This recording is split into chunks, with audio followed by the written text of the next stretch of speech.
What is going on? It's Jordan Sherwood, Wood on 1063, fatjacksports.com if you want to get our picks for UFC 259.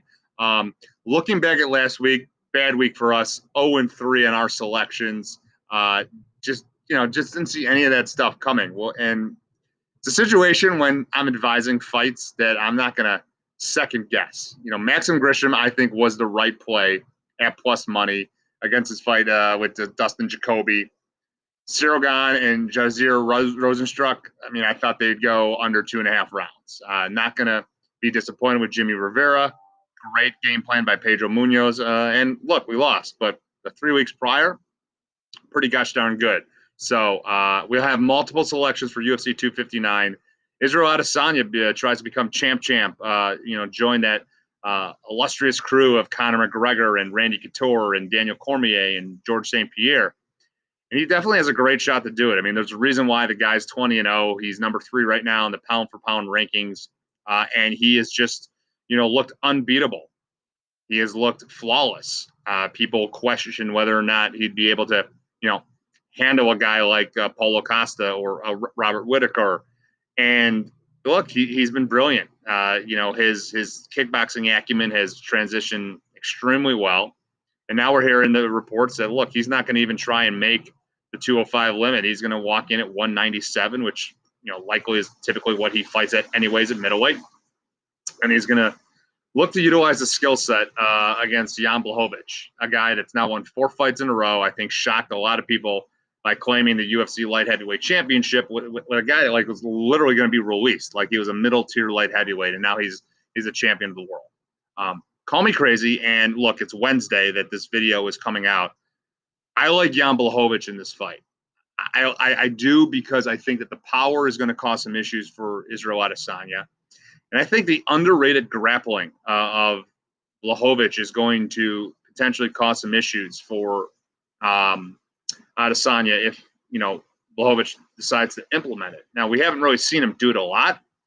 We've also seen him get flatlined by a great striker and powerful striker, Thiago Santos, also on the card earlier at UFC 259.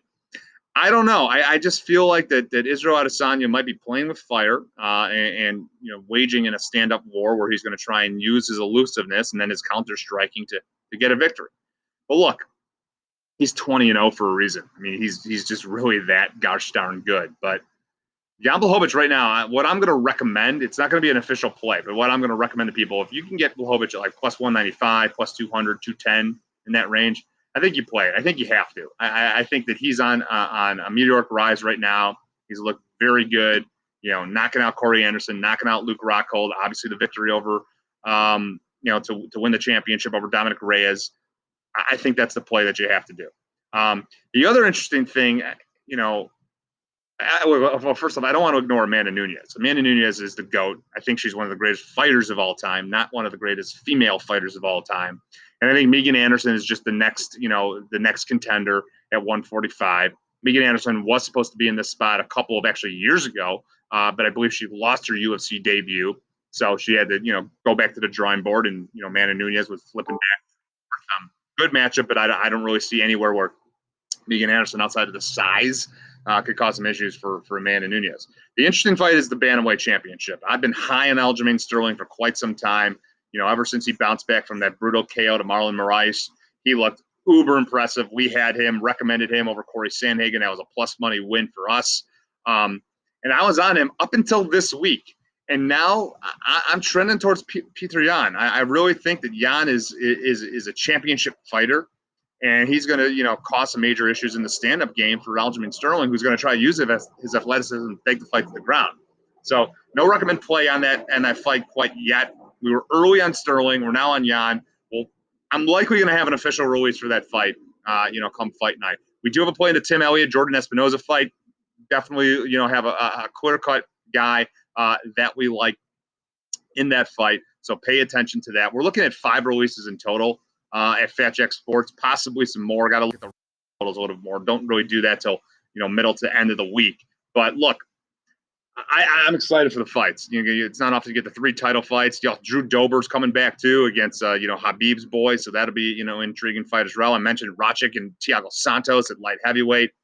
We're going to have a play also in the Joseph Benavidez fight. So pay attention to that. That's definitely two fights. We're going to have Espinoza Elliott fight and Joseph Benavidez fight as well. So FatJackSports.com will have our official selections for UFC 259.